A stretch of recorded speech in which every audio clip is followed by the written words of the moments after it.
Om Sainadhaya Namaha. Chapter 49. Stories of Hari Kanoba, Somdev Swami, Nana Sahib Chandorkar.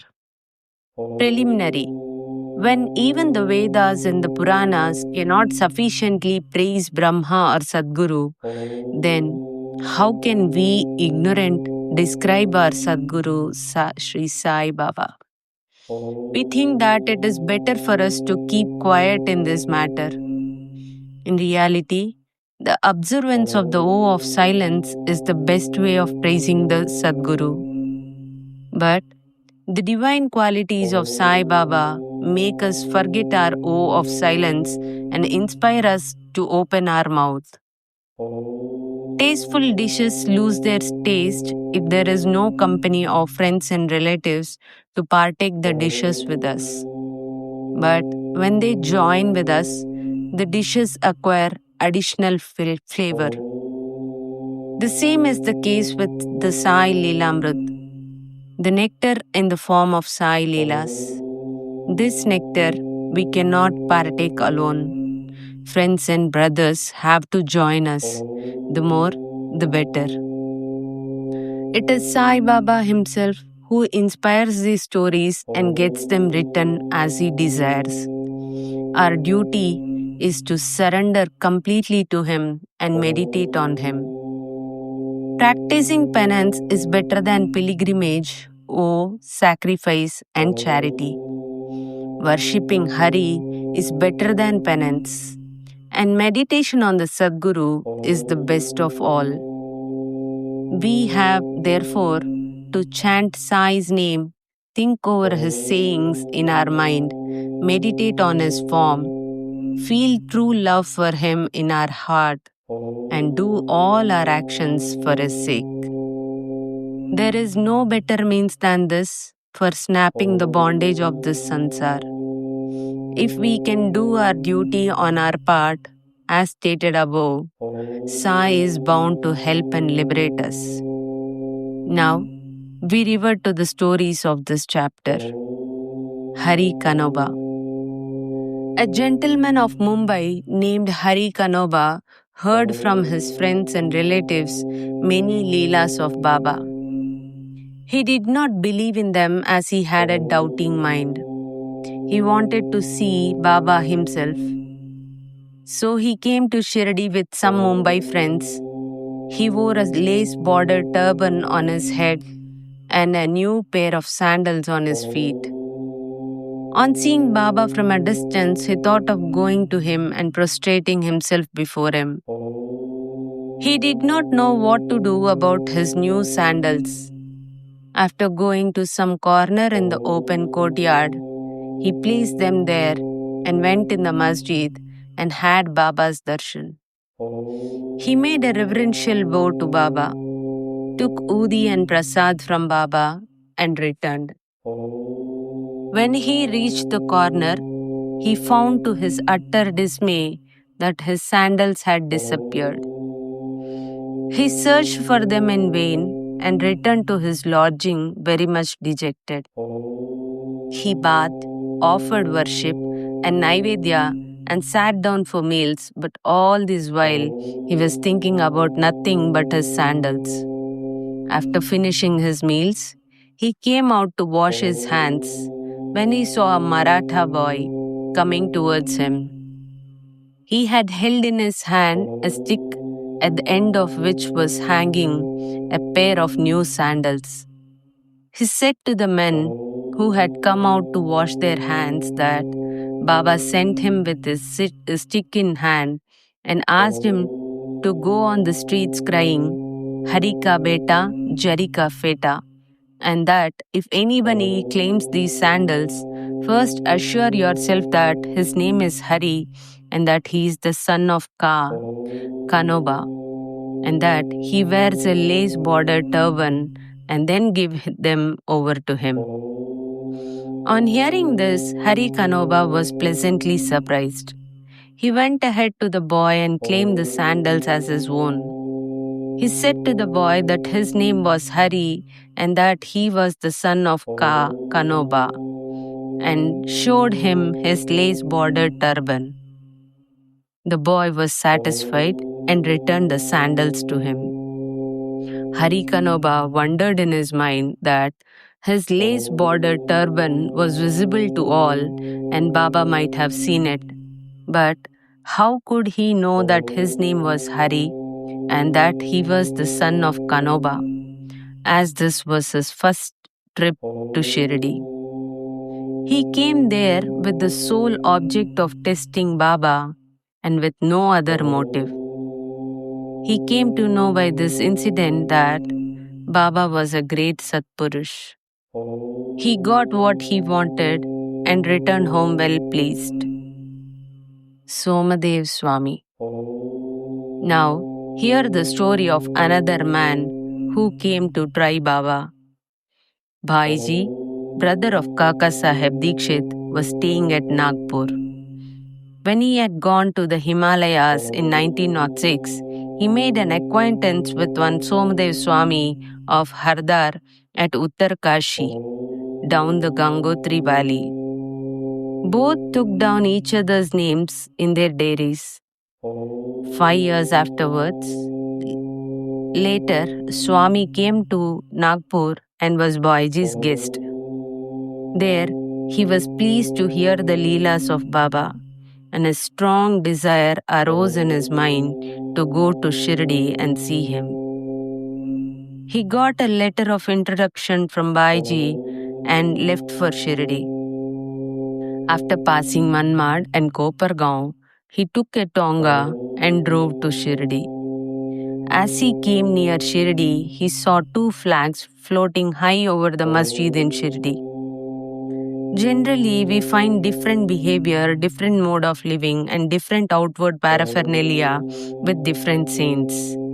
But these outward signs should never be our standards to judge the worth of a saint. But with Somdev Swami, it was different. As soon as he saw the flags flying, he thought, why should a saint take a liking for the flags? Does this denote sainthood? It implies the saint is hankering after fame.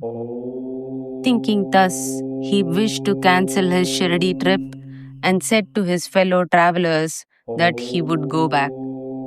They said to him, then why did you come so long? If your mind become restless by the mere sight of the flags, how much more agitated would you be on seeing the rath, the palanquin, the horse, and all other paraphernalia in Shirdi? The Swami got more confounded and said,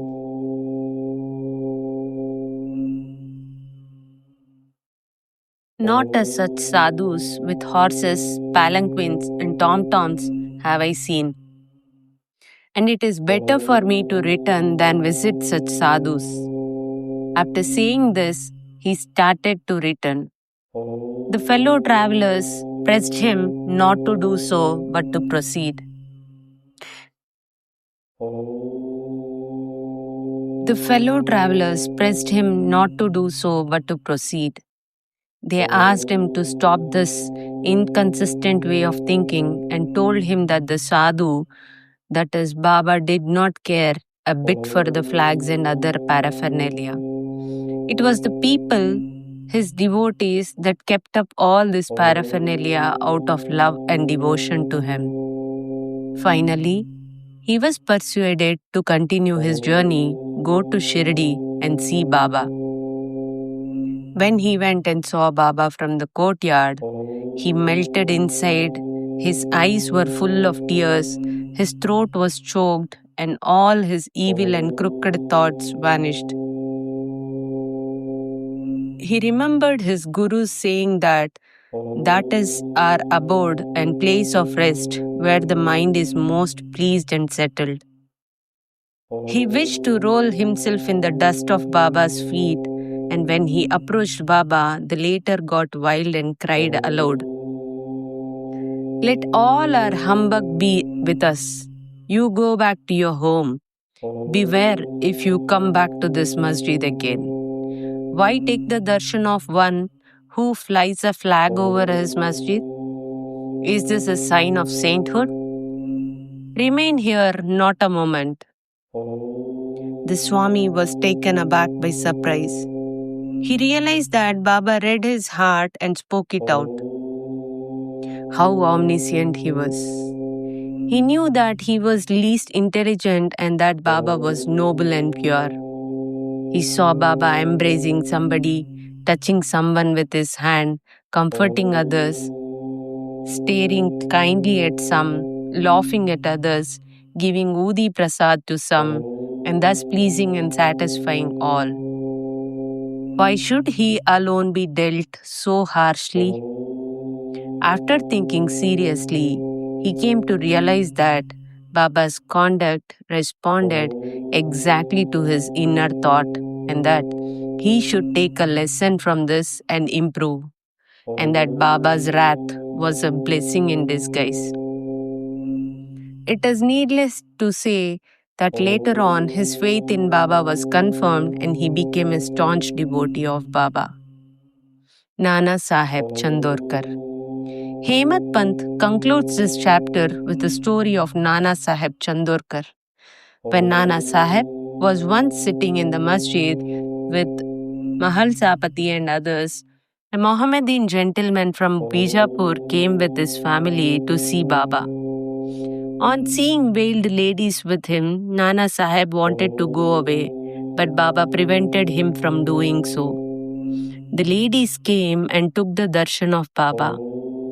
When one of the ladies removed her veil in saluting Baba's feet, Nana Saheb, who had a glimpse of her face, was so much smitten with her beauty that he wished to see her face again.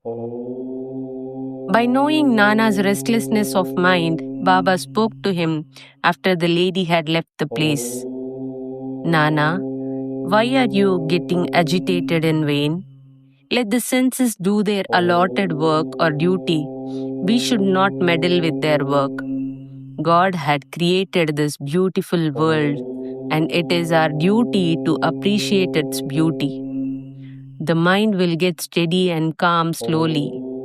When the front door was open, why go by back one? When the heart is pure, there is no difficulty whatsoever. Why should one be afraid of anyone if there be no evil thought in us? The eyes may do their work.